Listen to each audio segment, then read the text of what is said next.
তো আজ আমরা ফ্যান রেগুলেটরের ওয়ার্কিং প্রিন্সিপাল নিয়ে আলোচনা করব। আমাদের ঘরের ফ্যানের যে রেগুলেটর সেটা কিভাবে কাজ করে সেটা নিয়ে আজ আমরা ডিটেলস আলোচনা করব। তো চলো শুরু করি।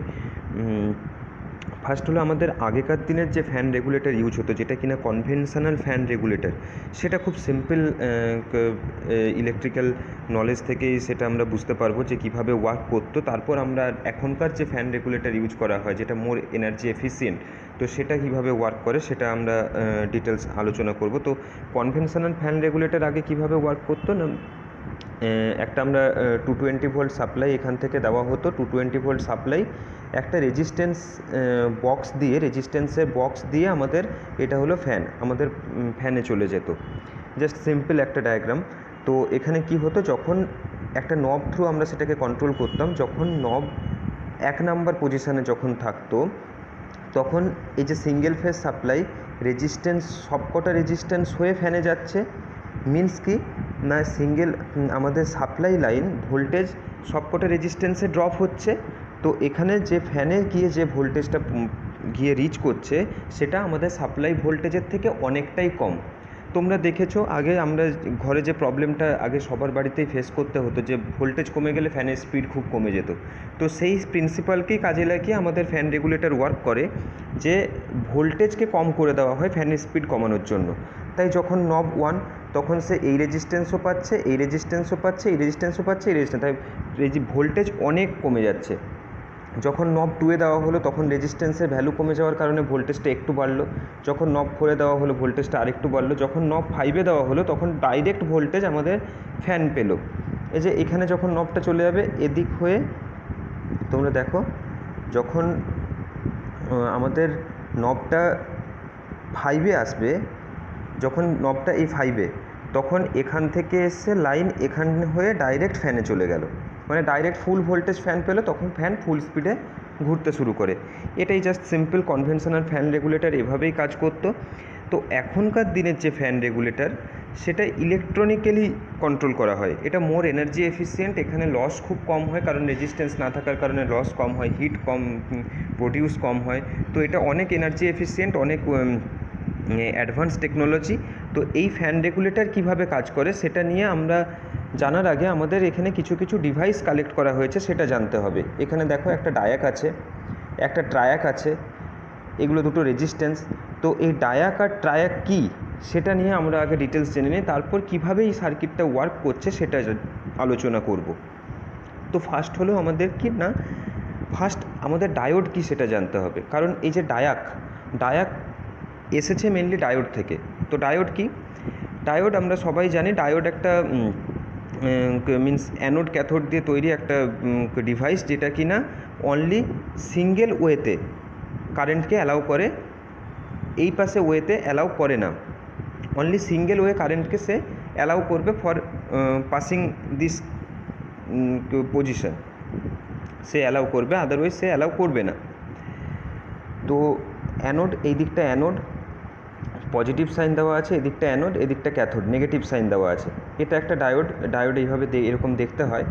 তো পজিটিভ সাইডে যদি আমাদের পজিটিভ, যে আমরা যখন কোনো সার্কিট দিয়ে ডায়োডকে কানেক্ট করি, আমাদের ব্যাটারির পজিটিভ টার্মিনাল আর নেগেটিভ টার্মিনালে, পজিটিভ টার্মিনালে অ্যানোডকে কানেক্ট করতে হয় আর নেগেটিভ টার্মিনালে ক্যাথোডকে কানেক্ট করতে হয়, তখনই সে অ্যালাউ করবে কারেন্ট ফ্লো করার জন্য। আদারওয়াইজ যদি নেগেটিভকে পজিটিভ টার্মিনালে কানেক্ট করা হয় এবং পজিটিভকে এদিকে ক্যাথোডের নেগেটিভ টার্মিনালে কানেক্ট করা হয়, তাহলে সে কারেন্ট পাসিংকে অ্যালাউ করবে না। এটাই হচ্ছে ডায়োডের ক্যারেক্টারিস্টিক্স। তোমরা এখানে একটা ওয়েভ শেপ দেখলে বুঝতে পারবে। যখন আমাদের সাইন ওয়েভকে, আমাদের যে অল্টারনেটিং কারেন্ট যে সাইন ওয়েভ, সেই সাইন ওয়েভ পজিটিভ হাফ সাইকেলও পায়, আবার নেগেটিভ হাফ সাইকেলও পায়। ডায়োড শুধুমাত্র পজিটিভ হাফ সাইকেলটাকেই অ্যালাউ করে পাস করার জন্য, নেগেটিভ হাফ সাইকেলটাকে ও মিনিমাইজ করে দেয়। তো এই ডায়োডের প্রিন্সিপালকে কাজে লাগিয়েই আমাদের ডায়াক তৈরি হয়েছে। ডায়োডের প্রিন্সিপালটাকে কাজে লাগিয়েই আমাদের দুটো anti parallel, diac is nothing but a anti parallel diode. তোমরা যদি দেখো, একটা ডায়োডকে এ পাশে করে লাগানো আছে, একটা ডায়োডকে এ পাশে করে লাগানো আছে। অ্যান্টি প্যারালাল দুটো ডায়োডকে একত্রে করে ডায়াকের সিম্বল এটা, আর এটা হচ্ছে ডায়াকের ফুল ফর্ম কি না, ডায়োড ফর অল্টারনেটিং কারেন্ট। মানে আমাদের যে এসি, যে কারেন্ট আমাদের হাউসহোল্ডে ইউজ করা হয়, সেই এসি যে অল্টারনেটিং কারেন্ট, আমাদের নেচার হয় সাইন ওয়েভের মতো, আমরা সবাই জানি এসি সাইন ওয়েভ একটা অল্টারনেটিং কারেন্ট। সেই অল্টারনেটিং কারেন্টের জন্যই ডায়াক তৈরি হয়েছে। Diac is nothing but a diode for alternating current. এবার এই ডায়াক কি আমরা জানলাম কি না, ডায়াক হচ্ছে আমাদের দুদিকেই অ্যালাউ করবে। মিন্স যখন পজিটিভ হাফ সাইকেল পাবে, যখন পজিটিভ হাফ সাইকেলে এসি তো একটা সাইন ওয়েভের যে এই যে পজিটিভ হাফ সাইকেল, যদি এইদিকে একটা এসির মাথা এদিকে একটা এসির মাথা দেওয়া হয়, পজিটিভ হাফ সাইকেলে এই ডায়োড অ্যালাউ করবে কারেন্টকে ফ্লো করার জন্য, নেগেটিভ হাফ সাইকেলে এই ডায়োড অ্যালাউ করবে কারেন্টকে ফ্লো করার জন্য। এটাই হচ্ছে ডায়াকের মানে সাইন ওয়েভের বোথ এ সাইডেই সে কারেন্টকে ফ্লো করার জন্য অ্যালাউ করবে। এবার কি, এবার আসবো আমরা ট্রায়াক জানার জন্য আমাদের এসসিআর জানতে হবে। SCR is nothing but a silicon controlled rectifier. এটাও একটা ডায়োডের মতোই, অ্যানোড ক্যাথোড দুটো গেট থাকে, অ্যানোড ক্যাথোড দুটো টার্মিনাল থাকে, এখানে একটা এক্সট্রা টার্মিনাল যেটা থাকে সেটা হলো গেট। এর ফাংশন এটা কিভাবে ওয়ার্ক করে না, অ্যানোডে পজিটিভ ক্যাথোডে নেগেটিভ দেওয়া হলো, ডায়োডের মতোই অ্যানোডে পজিটিভ ক্যাথোডে নেগেটিভ দেওয়া হলো, তখন সে অ্যালাউ করবে কারেন্টকে ফ্লো করার জন্য। কিন্তু না, যতক্ষণ না গেট সিগন্যাল পাচ্ছে, গেট যতক্ষণ না সিগন্যাল পাচ্ছে ততক্ষণ সে কারেন্টকে ফ্লো করার জন্য অ্যালাউ করবে না। গেট যখনই সিগন্যাল পেয়ে যাবে তখনই সে অ্যালাউ করবে কারেন্টকে ফ্লো করার জন্য। বোঝা গেল? এবার সাপোজ আমরা অ্যানোডে যদি নেগেটিভ দিই, অ্যানোডে পজিটিভ দিলাম, অ্যানোডে যদি নেগেটিভ দিই, ক্যাথোডে যদি পজিটিভ দিই, তাহলে তোমরা গেটকে সিগন্যাল দিলেও সে কারেন্টকে ফ্লো করার জন্য অ্যালাউ করবে না। কারণ এটাই এর ফাংশন যে এ অনলি সিঙ্গেল ওয়েতে কারেন্টকে ফ্লো করার জন্য অ্যালাউ করে, রিভার্স ওয়েতে নয়। তাই অ্যানোডে পজিটিভ দিতে হবে, ক্যাথোডে নেগেটিভ দিতে হবে, এবং গেট যখন পালস পাবে, পজিটিভ পালস পাবে, তখনই সে একমাত্র কারেন্টকে ফ্লো করার জন্য অ্যালাউ করবে। এটাই হলো আমাদের সিলিকন কন্ট্রোল রেকটিফায়ার আর এসসিআর এভাবেই ওয়ার্ক করে। তো এবার আসবো আমরা triac is nothing but A SCR. এই দেখো এখানে এসসিআরের আমি একটা তোমাদের সাইন ওয়েভের যে কীভাবে সে অ্যালাউ করে সেটা দেখিয়েছি কি না। গেটকে আমরা পালস দিচ্ছি, একটা পজিটিভ পালস দিচ্ছি, তো এটা হচ্ছে অল্টারনেটিং কারেন্ট। অল্টারনেটিং কারেন্টে আমরা দেখো এখানে আমরা এটাকে গেটকে পালস দিয়েছি, এই যে একটা সিঙ্গেল পালস দিয়েছি। সিঙ্গেল পালস যখনই দিয়েছি, পালস দেওয়ার ঠিক পরের নেগেটিভ হওয়ার আগে অবধি, এই হাফ সাইকেলের আগে অবধি সে অ্যালাউ করেছে কারেন্টকে ফ্লো করার জন্য। নেগেটিভ হাফ সাইকেলটা আবার সে কারেন্টকে ফ্লো করার জন্য অ্যালাউ করেনি, কারণ ও অনলি সিঙ্গেল ডাইরেকশানে কারেন্টকে ফ্লো করতে দেয়, রিভার্স ডাইরেকশানে নয়। আবার পজিটিভ হাফ সাইকেলে পালসে সে ওইটুকু হাফ সাইকেলটাই দিয়েছে কারেন্টকে ফ্লো করার জন্য। তো এভাবেই আমাদের SCR silicon control rectifier work করে। এবার ট্রায়াক কি, triac is nothing but a triode for alternating current. Diac যেমন ছিল diode for alternating current, triac হচ্ছে ট্রায়োড ফর অল্টারনেটিং কারেন্ট। কি না, এর দুটো হাফ সাইকেলেই positive and as well as negative দুটো হাফ সাইকেলেই এ অ্যালাউ করবে কারেন্টকে ফ্লো করার জন্য। আমরা গেটে যখনই পজিটিভ পালস, যখনই একটা পালস দেব, তখনই এ যে কোনো সাইনেই থাকুক না কেন, পজিটিভ হাফ সাইকেলেও সে অ্যালাউ করছে কারেন্টকে ফ্লো হতে, এবং নেগেটিভ হাফ সাইকেলেও সে অ্যালাউ করছে কারেন্টকে ফ্লো হতে। এটা হচ্ছে দুটো অ্যান্টি প্যারালাল এসসিআর অ্যাটাচ হয়ে একটা ট্রায়াক তৈরি করে। তো আমরা ডায়াক কি আর ট্রায়াক কি আমরা খুব আশা করি সবাই বুঝতে পেরেছো। এবার আমরা আমাদের এখন যে ফ্যান রেগুলেটর আমরা ইউজ করি, সেই ফ্যান রেগুলেটর কীভাবে ওয়ার্ক করে সেটা ডিটেলস জেনে নেব।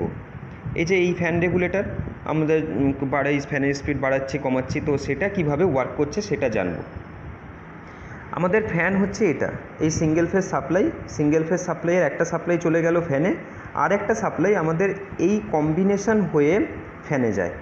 এই কম্বিনেশনটা কি, এই কম্বিনেশনটা হলো, এই দেখো তোমাদের ফার্স্ট এখানে ফ্যান হয়ে একটা রেজিস্ট্যান্স এলো, দুটো রেজিস্ট্যান্স এটা হচ্ছে পোটেনশিওমিটার। এই পোটেনশিওমিটারটাই হচ্ছে আমাদের এই ফ্যানের নব, এই ফ্যানের নবটাকেই আমরা পোটেনশিওমিটার বলছি। এটা হচ্ছে সেই পোটেনশিওমিটার, এটা পোটেনশিওমিটার, আর এটা আমাদের এখানে একটা রেজিস্ট্যান্স হয়ে এলো, এখানে সেই পোটেনশিওমিটার হয়ে সে ডায়াকে যাচ্ছে এবং সেই ডায়াক থ্রু ট্রায়াকের গেট সিগনালে যাচ্ছে। ট্রায়াকের গেট সিগন্যালকে কন্ট্রোল করছে আমাদের ডায়াক।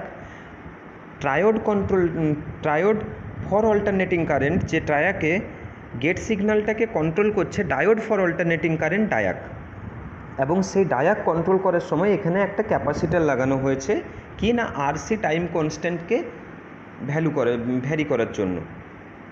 একটা টাইম ডিলে হয়ে সে যাবে, সেই আরসি টাইম কনস্ট্যান্ট এখানে ইউজ করা হয়েছে। তো এবার কি ঘটনা ঘটছে এখানে যেটা ঘটছে যে আমরা ধরো পোটেনশিওমিটারের নবটাকে ঠিক এই পজিশানে রেখেছি, ঠিক এই পজিশানে, মানে সে তখন রেজিস্ট্যান্স পায়নি। একটা রেজিস্ট্যান্সের পর যে এই রেজিস্ট্যান্সটা সে আর পাচ্ছে না, তাই রেজিস্ট্যান্সের ভ্যালুকে কম করার জন্য আমরা পোটেনশিওমিটারের নবকে ঠিক এই পজিশানে রেখেছি। ফার্স্ট এই পজিশানে যখন রাখলাম তখন ভোল্টেজ বেড়ে গেল। পোটেনশিওমিটারের আমরা জানি রেজিস্ট্যান্স বেশি হওয়ার ফলে ভোল্টেজ কমে যায়, আর রেজিস্ট্যান্স কম হলে ভোল্টেজ বেড়ে যায়। তাই এই রেজিস্ট্যান্সটা পোটেনশিওমিটার রেজিস্ট্যান্সে পেলো না, তো এখানে ভোল্টেজ বেড়ে গেল। এবার সেই ভোল্টেজটা আমাদের ডায়াকে এলো, অ্যাজ ওয়েল অ্যাজ ডায়াক হয়ে আমাদের ট্রায়াকের গেট সিগনালে গেল। ট্রায়াকের গেট সিগনালে যখনই গেল তখন আমাদের সাপ্লাই ভোল্টেজ অ্যালাউ করছে কারেন্টকে ফ্লো হতে। এসসিআর যেভাবে কাজ করে, যে যখনই গেট পালস পাচ্ছে, গেট পালস যে জায়গাটায় পাচ্ছে তার ঠিক পর থেকে সে অ্যালাউ করবে কারেন্টটাকে ফ্লো হতে। মিনস কি না, তোমাদের একটু আমি ডিটেলসে বোঝাই ট্রায়াক কীভাবে এখানে কাজ করছে। সাপোজ এখানে একটা আমাদের সাইন ওয়েভ, এটা হচ্ছে আমাদের অল্টারনেটিং কারেন্ট, ঠিক আছে। আমরা ঠিক এই পজিশানে আমরা একে অন করলাম। মিনস ডায়োডের এই যে ট্রায়াকের গেটে ডায়াক দিয়ে যে পালসটা হয় ঠিক এই পজিশানে দিলাম। তখন সে অনলি এই হাফ সাইকেলটা পেলো, আবার এখানের নেগেটিভের এই হাফ সাইকেলটা পেলো, মানে ফুল হাফ সাইকেলটা সে পাচ্ছে না। সে এই হাফ সাইকেলটা পেলো, আবার নেগেটিভে গিয়ে এই যে এই হাফ সাইকেলটা পেলো, এই জায়গাটা সে কাট করে দিল। এইভাবে ওয়ার্ক করছে। এটাই আমাদের যখন এই পোটেনশিওমিটারের রেজিস্ট্যান্সটা কতটা ভ্যালু দিচ্ছি তার উপর ডিপেন্ড করছে আমাদের ফ্যান কতটা জোরে ঘুরবে না কতটা আস্তে রান করবে। পোটেনশিওমিটারের ভ্যালু যখন আমরা বাড়িয়ে দেব তখন এখানে গিয়ে এই যেটা এ পেয়েছিল, এই আমাদের ট্রায়াক যেটা পেয়েছিল, সেই পোটেনশিওমিটারের ভ্যালুটাকে যখন আমরা বাড়িয়ে দেব তখন এই ভোল্টেজের পালসটা খুব কম পাবে। ফ্যানে যে পালসটা যাবে সেটা খুব কম হাফ সাইকেল হিসেবে যাবে। পোটেনশিওমিটারের রেজিস্ট্যান্সের ভ্যালু আমরা যত কমিয়ে দেব তত সে বেশি হাফ সাইকেল পাবে। পোটেনশিওমিটারের রেজিস্ট্যান্সের ভ্যালু যতটা কমিয়ে দেব তত সে হাফ সাইকেলের বেশি অংশ পাবে ফ্যানকে সাপ্লাই দেওয়ার জন্য। তাই ফ্যানের স্পিড বাড়বে, ফ্যানের স্পিড কমবে। বেশি হাফ সাইকেল পেলে, বেশি ভোল্টেজ পেলে তখন ফ্যানের স্পিড বেড়ে গেল, কম ভোল্টেজ পেলে কমে গেল। এবার আরসি টাইম কনস্ট্যান্ট কীভাবে কাজ করছে, এই যে এখানে যে আরসি টাইম কনস্ট্যান্ট আছে, সেই আরসি টাইম কনস্ট্যান্টটা এখানে ফিক্সড করা হয়েছে R2 অ্যান্ড R2 এর ভ্যালু, যেটা আমরা পোটেনশিওমিটার দিয়ে অ্যাডজাস্ট করছি, আর একটা C এর ভ্যালু। এইভাবে আরসি টাইম কনস্ট্যান্টটাকে ইউজ করা হয়েছে। আরসি টাইম কনস্ট্যান্ট কি তোমরা সবাই জানো, যারা ইলেকট্রনিক্স নিয়ে পড়েছো। টাউ হচ্ছে আরসি টাইম কনস্ট্যান্ট। টেকনিক্যালি আমি যদি বোঝাই, R into C, resistance into ক্যাপাসিটেন্সের ভ্যালু মাল্টিপ্লাই করলে আরসি টাইম কনস্ট্যান্ট হয়। রেজিস্ট্যান্সের value must be in ohms, kilo ওমসে রাখলে চলবে না। রেজিস্ট্যান্সের value must be in ohms and ক্যাপাসিটেন্সের value must be in farad. Then tau is getting in second. টাউয়ের ভ্যালু তখন সেকেন্ডে আসবে। রেজিস্ট্যান্সের ভ্যালু যদি ওহমে রাখা হয়, ক্যাপাসিটেন্সের ভ্যালু ফ্যারাডে রাখা হয়, তাহলে টাউয়ের ভ্যালু সেকেন্ডে আসবে, যে কত সেকেন্ড ডিলে সে হতে দেবে।